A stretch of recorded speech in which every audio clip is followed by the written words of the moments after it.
하박국서의 말씀을 함께 나누도록 그렇게 하겠습니다. 하박국 선지자가 활동했던 그 시대는 유대 땅에 유대 출신이에요. 그리고 유대 땅에 이제 요시야 왕 말기로 이렇게 보여집니다. 그러니까 요시야의 아들 여호아스에게 정권이 넘어가는 그런 시기로 보는 거죠. 그리고 여호아스 다음에 여호야김이라고 하는 왕이 통치하고 그의 아들 여호야긴으로 이어지고 그리고 시드기야, 그러니까 여호야김의 그 형제이죠. 그래서 시드기야에게 정권이 또 넘어가고 이렇게 통치의 순서가 되는데 결국은 시드기야 때 나라가 완전히 망하게 됩니다. 그러니까 요시야의 그 아들 셋이 다 왕이 돼서 통치하고 또 한 사람은 그러니까 손자 여호야긴은 손자가 돼서 유다를 통치하죠. 그러니까 이 모든 역사의 진행을 이렇게 보면은 나라가 망하는 순서를 향해서 가고 있다라고 하는 것을 우리가 보게 됩니다. 여호아스라고 하는 그 왕은 통치 기간이 그렇게 길지 않습니다. 그는 친애굽의 정책을 썼어요. 그러나 또 거기에서 또 죽임을 당하고 오래 통치하지 못하고 여호야김이 또 이어받게 되는데 바벨론에게 대항하다가 또 포로로 끌려가게 되는 일이 있고 여호야긴도 포로로 끌려가게 되고 시드기야도 두 눈이 뽑혀가지고 바벨론으로 포로로 끌려가게 됩니다. 이런 모든 일들이 앞으로 일어나게 될 것에 대해서 이제 하박국 선지자를 통해서 하나님께서는 예언의 말씀을 지금 주시는 것입니다. 이 하박국 선지자는 질문을 합니다. 하나님께 질문해요. 하나님, 왜 이런 일들이 있죠? 왜 이렇죠? 정의가 행해지지 않죠? 왜 하나님 일하지 않죠? 이런 질문을 해요. 그러면 하나님께서 거기에 대한 대답을 하는 형식으로 하박국서는 이렇게 진행이 됩니다. 좋은 질문을 하고 하나님이 거기에 대해서 대답하시는 것, 우리가 그렇게 생각해 볼 수 있겠다라고 하는 것이죠. 오늘 그 2절에서부터 4절까지의 말씀에 보면은 하박국이 하나님께 질문을 던집니다. 말씀 잠깐 보겠습니다. 여호와여, 내가 부르짖어도 2절입니다. 부르짖어도 주께서 듣지 아니하시니 어느 때까지리까? 내가 강포로 말미암아 외쳐도 주께서 구원하지 아니하시나이다. 어찌하여 내게 죄악을 보게 하시며 폐역을 눈으로 보게 하시나이까? 겁탈과 강포가 내 앞에 있고 변론과 분쟁이 일어났나이다.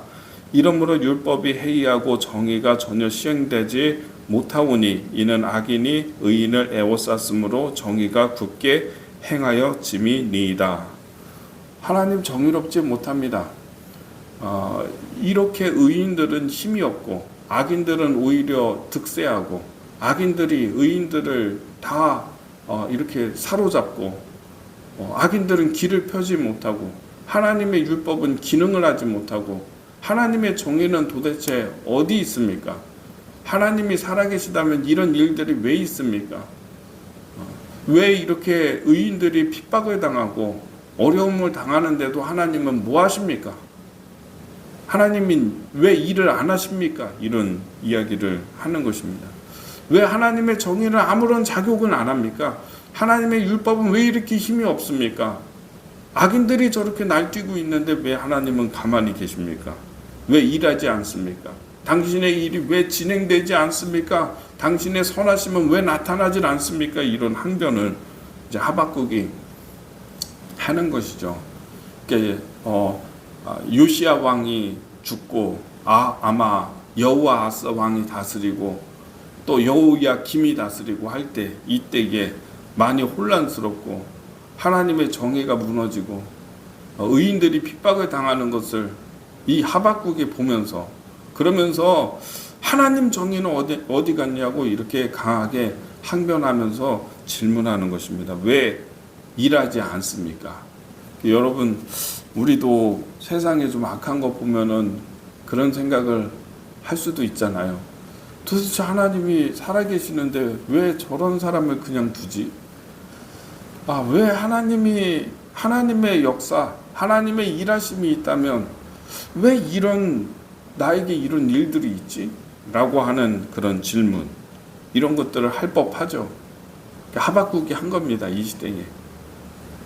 그랬는데 거기에 대한 대답이 5절부터 오늘 우리가 읽은 11절까지의 말씀입니다. 너 나한테 일을 안 한다라고 얘기하는 거야? 나는 일을 멈춘 적이 없어. 내가 한 가지 일을 준비하고 있어. 너희의 생전에 그 일을 보게 될 거야.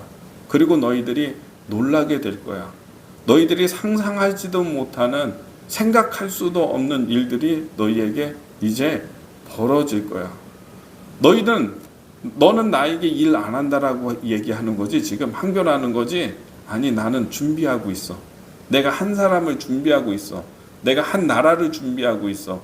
여러분, 그 나라가 어떤 나라이냐면 바벨론을 얘기하는 것입니다.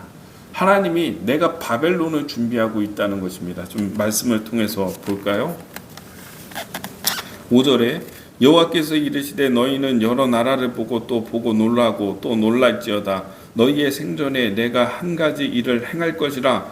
누가 너희에게 말할지라도 너희가 믿지 아니하리라.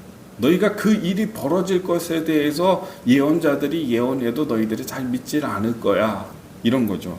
놀라운 일을 준비하고 있다는 말입니다. 6절에 보라, 내가 사납고 성급한 백성 곧 땅이 넓은 곳으로 다니며 자기의 소유가 아닌 거처들을 점령하는 갈대아 사람을 일으켰나니. 바벨론을 얘기하는 것입니다. 갈대아 땅이 이제 바벨론이거든요. 바벨론의 느부갓네사르를 내가 일으켰다. 성급한 백성, 급한 백성, 기다려주지 않아요. 그래서 7절에 보면은 그들은 두렵고 무서우며 당당함과 위엄이 자기들에게서 나오며 누구 의지하지 않는다는 거예요. 누구를 눈치 보지 않는다는 것입니다. 자기의 당당함은 자기의 자신감에서 나오는 자들이다, 이런 얘기죠. 8절에 그들의 군마는 표범보다 빠르고, 세 가지의 짐승이 나오거든요.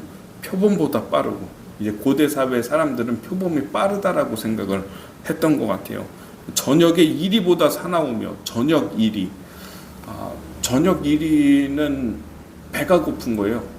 사냥하지 못해서 저녁을 넘기면은 이게 더 이리들이, 늑대들이 이게 막 배고프니까요, 저녁에 더 사나워진대요. 더 사납고 으르렁거리고 그렇다는 것이죠. 저녁 이리보다 더 사나우며 마병은 먼 곳에서부터 빨리 달려오는 마병이라. 마치 먹이를 움키려 하는 독수리의 나름과 같으니라. 먹이를 움키러 날아오는 그런 독수리처럼 빠르다, 이런 이야기죠. 이 바벨론의 군대를 통해서 유다의 잘못과 유다의 패역함을 징치하고, 뿐만 아니라 이들은 눈치를 보는 자들이 아니다. 그들은 자기 스스로가 신들이 되는 그런 자들이다. 이후의 말씀을 보면은요, 누구 의지하는 사람도 아니고 누구 눈치 보는 사람들도 아니고 내가 그 바벨론을 지금 일으켰다라고 이야기하는 것입니다. 너희는 나보고 왜 일하지 않냐라고 지금 질문했지? 일하고 있어. 준비하고 있어. 모든 잘못됨과 모든 그런 어떤 불의와 이것을 내가 징계할 거야 라고 하는 그런 하나님의 말씀인 것이죠. 여러분, 하나님의 징계도, 하나님의 징치하심이 우리를 위한 일이고요. 그리고 그것도 하나님의 역사이고 하나님의 일이라고 하는 것입니다. 먼저 나를 고치시는 거예요. 이 바벨론의 군대를 일으켜서 유다가 결국은 망하거든요. 1차, 2차, 3차에 걸쳐서 포로로 끌려갔다가, 그리고 그들이 온전하게 바벨론으로 가서 온전하게 되고 말씀으로 세워지고 난 다음에 다시 돌아오잖아요. 돌아와서 성전도 건축하고, 그리고 이스라엘의 믿음이 말씀 중심으로 세워지고, 하나님이 그 백성을 다시 하나님의 백성으로 삼으셔서 그 은혜가 모든 민족에게, 모든 백성에게 흘러가게 하시는 것이죠. 자녀를 징치하고 자녀를 징계하지 아니하면 어떻게 될까요? 저도 우리 자녀들을 따끔하게 야단치고 할 때는 야단치고 합니다. 만약에 내가 야단치지 않잖아요. 내가 징치하지 않으면 이 아이가 어떻게 되냐 하면 결국에 다른 사람한테 더 세게 당해요. 다른 사회에 나가서. 내가 야단치는 게 난 거죠. 내가 혼내는 게 난 거죠. 혼내서 나쁜 행동을 고치고 좋은 모습들을 갖출 수 있도록 야단 쳐야 되는 것은 야단을 쳐야 되고 징계를 해야죠. 내가 안 하면은 결국은 다른 사람의 그런 행동을 다른 데 가서 또 하다가 다른 사람에게 더 세게, 더 아프게, 더 상처 입게 되게 되어 있어요. 큰 곤욕을 치르게 되잖아요. 부모가 자녀를 사랑해도 다 모든 걸 허용하면서 잘했어 할 수 없는 거죠. 고쳐야 될 때는 고쳐야 되는 것이죠. 너는 나에게 왜 일을 안 하냐 라고 이야기하지, 나는 준비하고 있어. 이 모든 잘못된 것과 모든 하나님 앞에 바르지 못하고 정의롭지 못한 것을 징치하는 것이 선지자를 보내가지고도 안 됐거든요. 지금 여러 선지자를 일으켜가지고 너희들을 가르치고 징치하고 하려고 했지만 안 돼. 그래서 내가 바벨론 준비하고 있어. 누구의 눈치도 보지 않고 뭐 기웃기웃거리지도 않고 성격이 급해. 그들을 통해서 너희에게 놀라운 일이 있을 거야. 바로 세울 거야. 내 백성 고칠 거야. 이렇게 하나님이 말씀하고 계시는 것을 우리가 보게 됩니다. 우리의 삶을 한번 들여다볼까요? 내가 얘기하는 게 지금 하박국도 지금 거기에 머물러 있는 거죠. 나는 의로운데, 우리 백성은, 하나님 섬기는 백성은 의로운 백성인데 왜 하나님 이런 일을 당합니까? 내가 왜 심판을 당합니까? 내가 왜 징치를 당합니까? 근데 정말이냐는 거죠.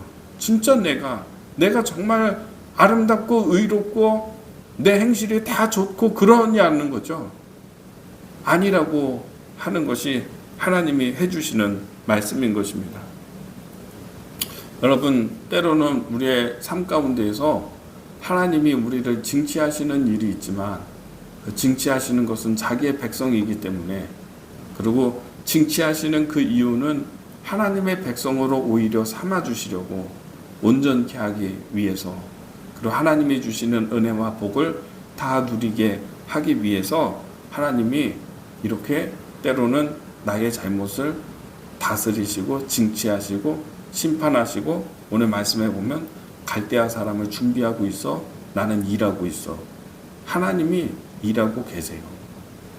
나에게 불리한 거는 다 하나님이 일이 아니다 이렇게 생각해서는 안 되는 것 같습니다. 저는 오늘 이 말씀을 생각하면서 우리를 징치하시는 것도 하나님의 역사고 하나님의 일하십니다 라고 하는 것을 깨닫고, 오직 의인은 믿음으로 말미암아 살리라, 예수 그리스도의 십자가의 은혜 안에 나아가서 살아가는, 또 나를 깨우치시고 징치하신 하나님의 은혜를 받아들이는 그런 삶이 되기를 주님의 이름으로 축복합니다. 기도하겠습니다.